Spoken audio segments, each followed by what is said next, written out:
Selamat sore semuanya, balik lagi di Ngopi Sore, ngobrol santai seputar korupsi sore-sore. Bersama saya, Saham Jamil dari Transparansi Internasional Indonesia. Kali ini kita akan membahas satu tema yang sebenarnya agak tercecer belakangan ini karena tenggelam oleh isu-isu fenomena lain seperti RKUHP dan sebagainya ya. Tetapi menjelang pemilu 2024, isu ini rasanya menjadi isu yang sangat penting untuk menjadi perhatian bersama. Nah, saya nggak sendirian untuk membawakan podcast kita kali ini. Bersama saya sudah ada narasumber yang sebenarnya nggak perlu lagi diperkenalkan gitu, karena tentu teman-teman pasti sudah sering menyaksikan beliau, pakar hukum tata negara Indonesia, sering warawiri di televisi, Huda Ferry Amsari. Selamat sore. Gimana, udah kabarnya sehat? Alhamdulillah sehat, saya sehat-sehat kan ya. Alhamdulillah. Sampai ke Jakarta pagi ini udah ya? Kemarin. Oh, kemarin. Dan akan stay di sini sampai? Lumayan lama. Oh. Iya, alhamdulillah. Berarti, lagi libur. Berarti bisa sering-sering main ke TI udah. Siap. Nah, kita kali ini pengen ngobrolin soal partai politik udah. Ya. Mungkin kita bersama udah ngeliat gitu ya, menjelang pemilu 2024, di mana-mana udah banyak bendera, baliho, spanduk dan sebagainya. Ya. Nah, tema kita sebenarnya secara spesifik adalah menyoal keuangan partai politik yang sampai sekarang nggak pernah transparan dan akuntabel. Ya. Tetapi mungkin untuk memulainya aku pengen tanya ke Huda Ferry, bagaimana pandangan Huda tentang reformasi partai politik secara keseluruhan gitu ya? Ya. Apakah situasi partai politik sekarang ini sudah lebih baik daripada di masa lalu, di masa Orba, atau stagnan, atau lebih baik? Ya, sebelum bicara apakah lebih baik atau tidak ya, memang bicara partai politik seperti yang Bro Sahel sampaikan tadi memang penting dan cukup terlupakan upaya melakukan reformasinya karena kesibukan kita membahas fenomena JJ Kurma dan Citayam Fashion Week ya. Jadi kalau dilihat memang partai politik itu penting untuk terus diperbaiki ya, itu satu hal. Dan selama reformasi ini yang kelupaan, padahal partai politik mengisi tampuk-tampuk kekuasaan. Tidak ada kursi yang isinya kekuasaan yang tidak diisi atau setidak-tidaknya diatur oleh teman-teman partai politik. Sayangnya dari reformasi, mau reformasi konstitusi, reformasi birokrasi di 98, sama sekali tidak ada upaya untuk pembenahan partai politik. Hebatnya lagi di Indonesia itu, mungkin konstitusi sistem presidensial ya, yang satu-satunya menyebut detail peran-peran partai politik hanya di konstitusi kita. Ada 6 setidak-tidaknya kata partai politik di dalam Undang-Undang Dasar yang memperlihatkan pentingnya peran partai politik. Sayang karena tidak ada perubahan sama sekali, ya tidak ada satupun upaya pembenahan itu. Misalnya di pemilihan ketua umum partai politik, ketua umum partai politik kita sudah ada yang 29 tahun jadi ketua partai, tidak ganti-ganti. Logikanya kalau presiden dibatasi hanya 2 periode, mestinya ketua umum 2 periode juga dong, gitu ya. Kalau tidak, dia akan mendominasi berbagai kepentingan pengisian jabatan, ya. Itu sebabnya sebenarnya tumpuan kepentingan politik kita memang ada di ketua umum partai politik. Padahal ketua umum partai politik semestinya bukan figur utama. Jadi dia hanya manajernya partai gitu. Tapi di Indonesia enggak. Malangnya lagi partai politik kita itu partai keluarga. Ya, diwariskan ya. Nanti jangan-jangan nanti kalau ada ketua umum partai yang meninggal masuk pula penentuan ketua umum dalam surat wasiat. Nah, ini kan semakin mempertegas partai itu milik keluarga. Yes. Jadi tidak ada reformasi, tidak ada perbaikan, padahal mereka mengisi kekuasaan. Jadi kalau kita tarik ke isu-isu lain, termasuk isu keuangan partai politik, yang paling diuntungkan itu ya ketua umum partai dan keluarganya dalam pengelolaan keuangan partai. Sekali lagi karena perusahaan keluarga gitu. Iya. Jadi pengelolaan partai politik ini yang katanya saluran demokrasi sebenarnya enggak, malah kalah modern dibanding pengelolaan koperasi ya udah ya. Iya, kalau koperasi kan core-nya jelas ya, membangun kesejahteraan sebesar-besarnya bagi anggota. Yes. Kalau partai sebenarnya, partai kurang lebih begitu. Partai sebagai alat politik untuk menyalurkan aspirasi dan ideologi politik kader dalam berbagai hal. Faktanya kan tidak. Faktanya ya tertinggal lah dari koperasi ya. Koperasi betul-betul berupaya untuk menjalankan kepentingan pengurusnya atau anggotanya. Begitu pengurus menyimpang, anggota bisa ganti. Ini nggak bisa kalau ketua umum partai menyimpang, anggota protes, dipecat anggota. Makanya sistem pemilu kita itu aneh, bro. Kita rakyat yang milih, yang punya kewenangan mecat ketua umum partai. Akhirnya anggota partai takut ketua umumnya. Yes. Karena kita cuman dipaksa untuk milih. Nah, begitu mereka bekerja, mereka diancam tuh sama ketua umum, kalau Anda macam-macam dipecat. Makanya ada kejadian tuh, belum bekerja udah dipecat. Di pemilu kemarin, mau disumpah 1 hari, ada anggota partai yang dipecat. Begitu diganti, belum disumpah nih, begitu diganti, yang dipilih tuh pemenang kelima. Nah kan aneh, untuk apa kita berpemilu milih orang, kalau kemudian sebelum hari pelantikan mereka di DPR bisa diganti ketua umum. Kenapa? Karena ketua umum menentukan orang-orang yang ikut pemilu itu ada 2 hal. Satu, dia nyumbang ke partai untuk bisa dapat posisi pencalonan jadi kandidat. Kedua, ketua umum yang menanggung biaya pemilu mereka, sehingga mereka betul-betul bergantung dengan ketua umum partai. Jadi kalau mau disandingkan dengan koperasi, ya jauh lah. Partai politik itu lebih keren koperasi lah. Jauh. Iya. Setuju sama Uda Ferry. Cuma menarik ya udah ya. Setelah reformasi kita tahu bahwa regulasi yang mengatur partai politik ini kan juga terus diperbarui ya. Terakhir itu 2011 gitu.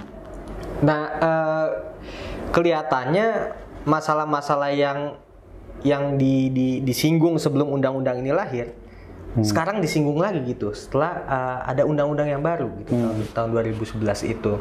Nah, terutama terkait keuangan, karena kita tahu seluruh aspek dalam politik kita rasanya nggak ada yang nggak disentuh sama uang gitu. Ya. Nah, ini bottlenecknya di mana nih udah? Ya.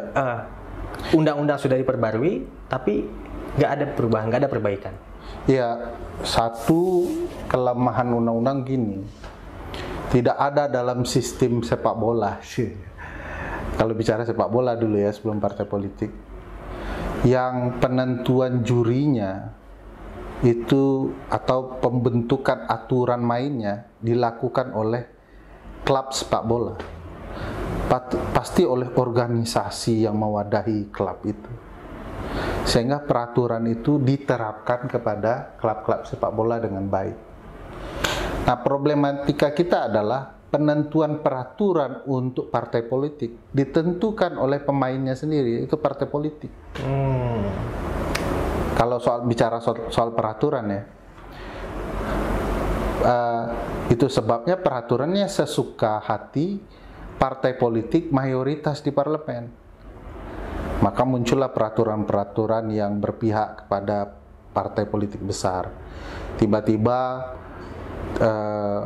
partai baru atau di luar parlemen harus verifikasi administrasi dan faktual.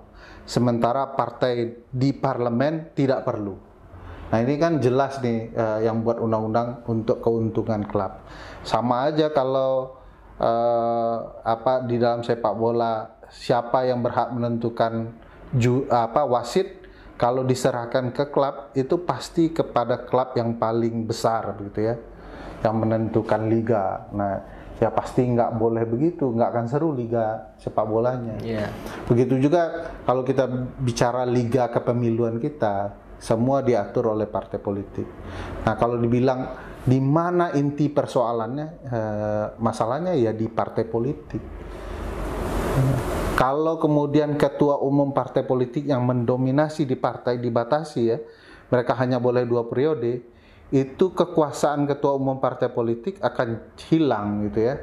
Mereka akan diukur kapasitasnya dengan pola bagaimana mereka mengurus partai, sehingga partai itu akan lebih berjalan demi kepentingan kader. Jadi kalau mau dibilang di mana inti persoalannya, di partai. Di partai di mana inti persoalannya, di ketua umum partai. Mereka yang menjadi puncak permasalahan dari berbagai persoalan, termasuk soal keuangan.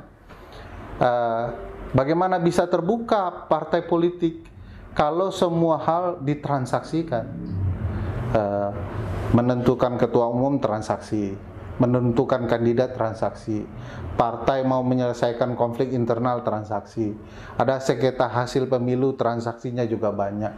Apakah melalui peradilannya, kuasi peradilan, atau melalui yang lain, banyak sekali catatan-catatan yang memperlihatkan ada transaksi partai politik dengan berbagai pihak. Jadi itu persoalannya. Beranikah Sahel mengganti ketua umum partai? Yang kita nantikan lah. Ketua umum partai kalian sudah dimention berkali-kali sama Uda Ferry itu ya. Awasi jadi, dia. Tolong ketua umum partai jangan kelamaan menjabat, 2 periode saja cukup gitu ya. Oke, tadi Uda Ferry udah menyinggung dalam dunia politik segalanya tuh ada transaksinya. Nah, kira-kira ini sumbangsinya seberapa besar sih terhadap korupsi politik, Uda Ferry? Wah besar lah pasti ya, di mana-mana kalau kan ini ya poison tree itu ya, kalau bibitnya sudah beracun, pohonnya beracun, buahnya beracun begitu ya. Apa yang dimulai maka outputnya juga begitu ya, garbage in garbage out ya kata orang. Makanya kalau sistem transaksi dalam partai politik dan kepemiluan kita tinggi, katakanlah ini korupsi begitu ya, maka pasti kekuasaan-kekuasaan yang mereka jalankan akan juga dikorupsi. Saya bilang pasti karena memang secara teoritik terbukti teorinya dalam implementasi memang kalau sistemnya korup maka akan menghasilkan proses penyelenggaraan pemerintahan yang korup. Nah, coba bayangkan kepala daerah, seorang calon maju menjadi kepala daerah, dia harus membayar puluhan miliar hingga ratusan miliar begitu ya kepada partai-partai, kepada ketua umum partai lebih tepatnya ya, untuk kemudian bisa mencalonkan. Mau tidak mau mereka akan bicara bagaimana mengembalikan uang yang keluar, sehingga akhirnya mereka proyek bermain dan segala macam. Soalnya gaji nggak cukup, gaji rata-rata 5 jutaan begitu ya, tunjangannya nggak seberapa ya, nanti nerimanya ratusan, nggak sesuai dengan uang yang sudah dikeluarkan. Nah, jadi kalau kemudian mereka kumpulkan nggak belanja sekalipun, gaji dan tunjangannya juga tidak akan sampai dengan uang yang dikeluarkan. Oleh karena itu mereka berperilaku korup. Nah, problematikanya lagi adalah publik juga terlibat dalam rekayasa itu. Publik dipaksa ya untuk memilih orang yang korup. Sehingga mau tidak mau publik pun berpikir kalau memang mereka sudah potensial korup, kita nanti nerima uang, kalau mereka kasih ya terima aja.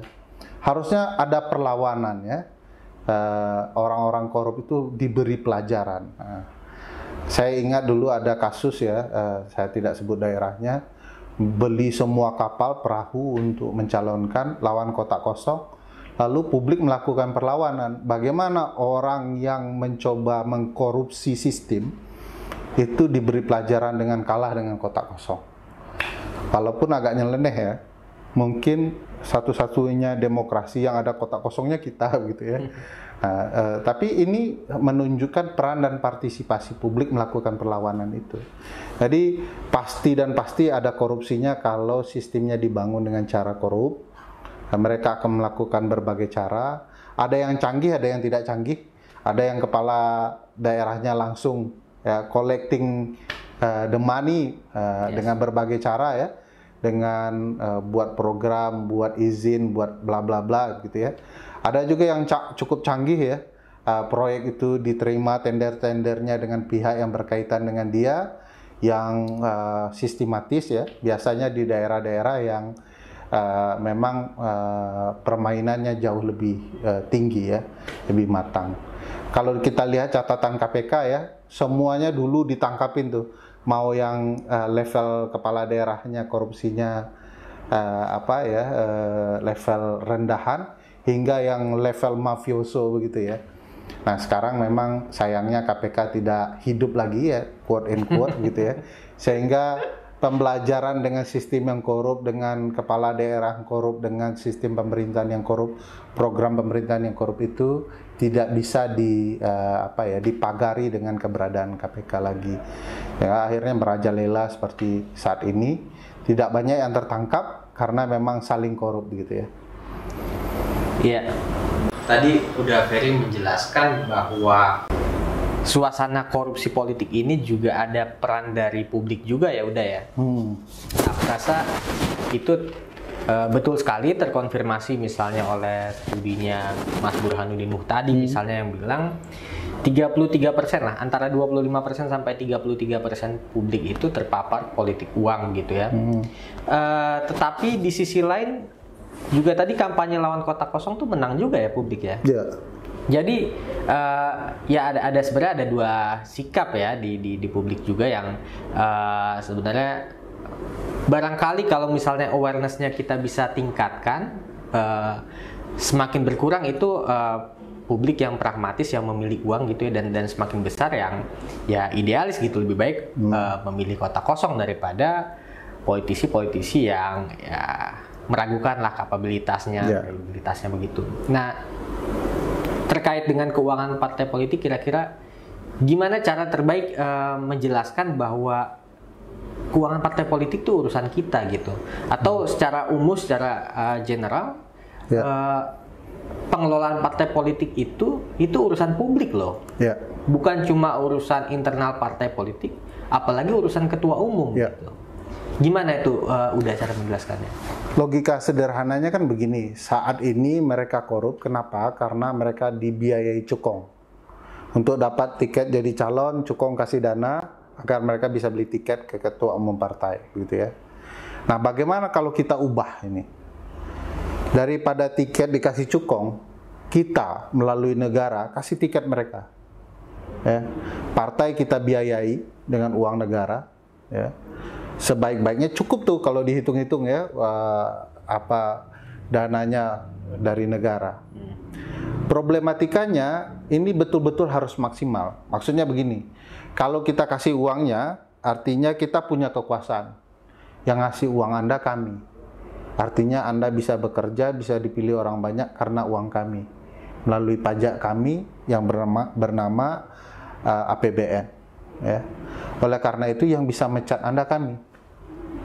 Jadi harus dibuat sistemnya recall pemecatannya bisa by the public gitu ya.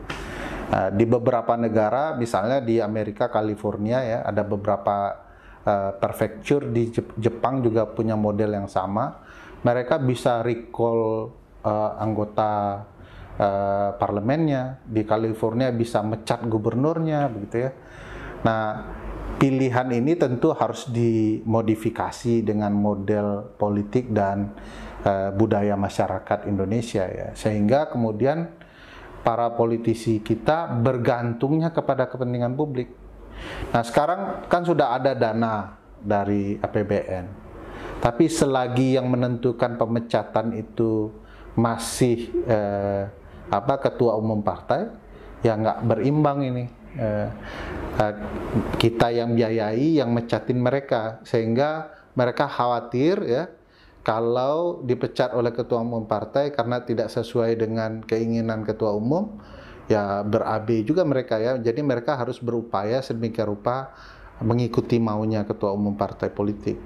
Nah, kalau kita yang bayar, kepentingannya rakyat gitu ya, dia harus ikut kepentingan rakyat. Nah, dengan itulah kemudian kita bisa mencegah permainan politik uang ya, cukong mengendalikan politisi kita, karena semua sudah dibiayai oleh publik. Nah, syaratnya yang kedua adalah terbuka. Nah, ini problematika juga, mau uangnya tidak mau terbuka. Saya ingat tahun 2017 atau 2018 ya, ketika menuju 2019 itu bersama dengan berbagai lembaga penelitian ya. Saya pikir TI ada juga di sana, ada Pusako, ada TI, ada LIPI ya, ada ICW, ada Perludem, berbagai lembaga penelitian yang awalnya menolak pendanaan publik untuk pendanaan negara untuk partai politik, lalu melihat studi dan menggali lebih jauh, kita mulai berubah, mengatakan lebih baik kita yang bayar daripada cukong yang bayar, dengan syarat transparan. Kita sepakat naik ya menjadi 1.000 waktu itu deh, dari 100 berapa, 108 kalau saya tidak salah, menjadi 1.000. Tapi yang diterima penambahan uangnya saja, keterbukaannya tidak dipenuhi oleh partai politik. Nah, ini berkaitan juga dengan undang-undang partai politik itu tadi Mas. Mereka yang buat, mereka yang tidak mau rubah. Padahal kalau transparansi itu diatur di dalam undang-undang, termasuk pemberian dana negara untuk partai politik yang dalam jumlah lebih layak, sebenarnya kita yakin mereka harus dipaksa untuk melakukan. Nah, sayang Mahkamah Konstitusi sebagai pembenah ya, ini ada yang buat undang-undang, mereka sendiri yang ngatur. Undang-undangnya bermasalah, tidak sesuai konstitusi dan kepentingan publik, dibawa ke MK, ternyata MK juga tidak terlalu berpihak kepada publik, bahkan mengatakan misalnya open legal policy itu hak pembuat undang-undang yang ngaturnya. Jadi nggak selesai-selesai masalahnya, lingkaran setannya tidak terputus. Makanya saya pikir memang salah satu upaya menghadapi korupsi keuangan partai politik, ketidakterbukaan partai politik dengan keuangan, yaitu mengelola sistem keterbukaan dan pendanaan yang cukup dari negara. Oke. Sekarang ini kita baru aja launching platform kamu bersih aku pilih.id. Itu sebenarnya berangkat dari keresahan itu udah. Jadi partai politik yang selama ini tertutup nih kita pengen kampanyekan kepada publik. Kita kasih label di sana, partai yang di website-nya nggak punya laporan keuangan, ya kita label aja dia nggak transparan gitu. Nah, yang punya laporan keuangan, kalau dia cuma publikasi laporan yang banpol aja, bantuan keuangan dari negara itu juga tetap kita nggak anggap transparan. Karena itu kan berdasarkan risetnya Perludem kalau nggak salah itu nggak sampai 5% ya udah memenuhi kebutuhan mereka begitu. Nah, jadi melalui platform ini kita harapkan publik nih bisa mampir-mampir gitu ya, ngecek ya, terutama nanti untuk jadi referensi partai apa yang layak dipilih gitu ya. Nah, kemudian di situ juga kita link dengan media sosial Twitter, karena kita tahu sekarang ini advokasi itu atau perubahan itu setengah berhasil kalau viral di media sosial. Nah, jadi platform Kau Bersih Aku Pilih ini kita konekkan itu ke Twitter. Nanti yang nggak transparan partainya kita tantang aja gitu. Kita minta mereka buka atau tidak pilih. Iya, atau tidak pilih gitu. Dan selama tantangan itu belum dijawab, ya itu akan terus didengungkan gitu tantangan dari publik itu. Jadi itu bagian dari inisiatif kita udah gitu ya. Keren ya. Kalau menurutku publik yang harus kompak ya. Ini aplikasinya sudah ada, platformnya sudah ada begitu ya. Kekompakan publik yang perlu diuji. Kalau publik kompak ya, tidak mempertimbangkan siapa calonnya, siapa partainya, kalau mereka tidak terbuka ya stop dulu untuk memilih mereka, cari yang terbuka. Kalau suara masyarakat di dunia maya, di medsos ya, bergelora menyuarakan kamu bersih, aku pilih, dan mereka mau lihat kira-kira laporan partai itu seperti apa, ya lalu mereka menentukan. Kalau tidak dilapor ya kita akan beralih hati, itu sangat penting. Nah, kalau tidak kompak ini yang jadi masalah biasanya, karena kalau sesi emosional calon atau kepada partai tertentu lebih mengedepan, akhirnya partai akan semaunya ya. Nah, mudah-mudahan lah ya platform ini diviralkan oleh publik bersama-sama. Kan karena kalau jari-jarinya Mas Sahel kan cuman 10 ya. Kecuali jari kakinya juga bisa main Twitter ya. Mohon dibantu juga, itu kita semua juga harus bantu untuk memviralkan dan memastikan itu bisa mempengaruhi partai politik kita. Jadi bukan mempengaruhi publiknya. Publiknya sudah sadar, aku yakin awareness-nya publik terhadap partai yang terbuka, transparan dan segala macamnya tinggi. Cuman kadangkala kita hanyalah mayoritas yang diam kan. Nah, mudah-mudahan dengan sudah disediakan platform ini oleh TI, ini bisa bergelora menjelang 2024 mudah-mudahan. Amin.